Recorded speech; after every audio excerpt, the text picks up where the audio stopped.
Lady Scarface est née à partir d'une seule photo, une seule image. C'est vrai que suite à Femme de dictateur, j'étais toujours passionnée de l'histoire des femmes dans l'ombre des grands hommes, des femmes qui ont délaissé parfois la vie de famille, les attentes que l'on avait pour vivre de crimes, de passion, d'aventure et d'amour. Et cette seule photo, c'est celle qui est en couverture. La légende disait une femme allant à Alcatraz rendre visite à son mari. On voit, elle est dans une voiture, elle remonte son manteau de fourrure pour se cacher des photographes. Elle est harcelée. Est-ce que c'est une comédienne? Est-ce que c'est la femme d'un président? Et non, c'est Mae Capone, la femme d'Al Capone. Et cette photo m'a fascinée. Je me suis dit, mais tiens donc, alors Al Capone avait une femme? Le fondateur du syndicat du crime, aurait-il été un grand romantique ou un grand séducteur? Eh bien oui, et du coup, j'ai eu envie de nous plonger dans l'histoire de cette femme belle comme une comédienne d'Hollywood, de plonger dans le Chicago des années 20, aux origines du syndicat du crime et de voir qui étaient les femmes qui ont fait trembler l'Amérique par leurs mœurs sulfureuses, en vivant d'amour libre, de gangsters, d'alcool, de fêtes, de prohibition et de jazz, et qui nous amènent jusqu'à Hollywood dans les années 40.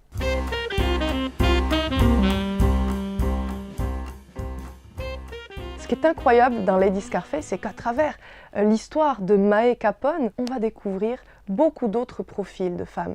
Il va y avoir évidemment Bonnie Parker, la poétesse.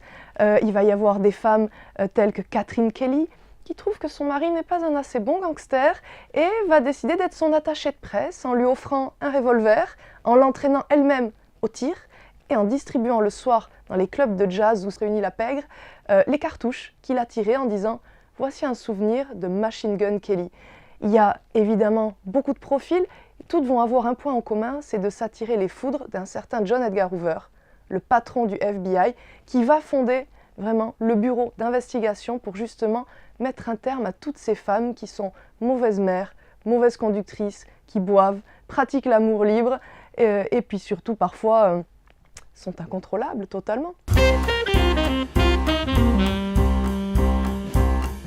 C'est vrai que ce que l'on pensait connaître de l'histoire des gangsters, il y a eu beaucoup de films, beaucoup de séries qui en ont été tirées. On se rend compte qu'on connaît finalement pas grand-chose. J'ai retrouvé pour la première fois, et je les ai traduits en français, les poèmes de Bonnie Parker, qui avait tatoué sur sa cuisse 2 petits cœurs avec le nom de son amoureux et le sien, mais c'était pas Clyde. Et ça, c'est intéressant.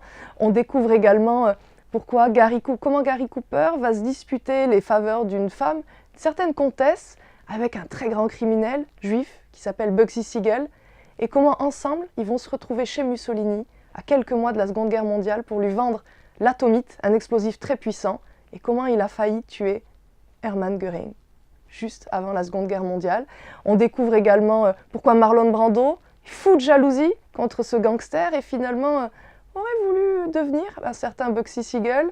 Bref, véritablement grâce aux archives que j'ai pu retrouver, à la fois celles du FBI, à la fois celles d'Alcatraz, les journaux de l'époque et aussi les survivants directs d'Al Capone, on découvre vraiment une histoire qui n'avait jamais encore été racontée jusqu'à maintenant, celle de ces femmes qui donnent tout à la vie, à la mort pour leurs gangsters.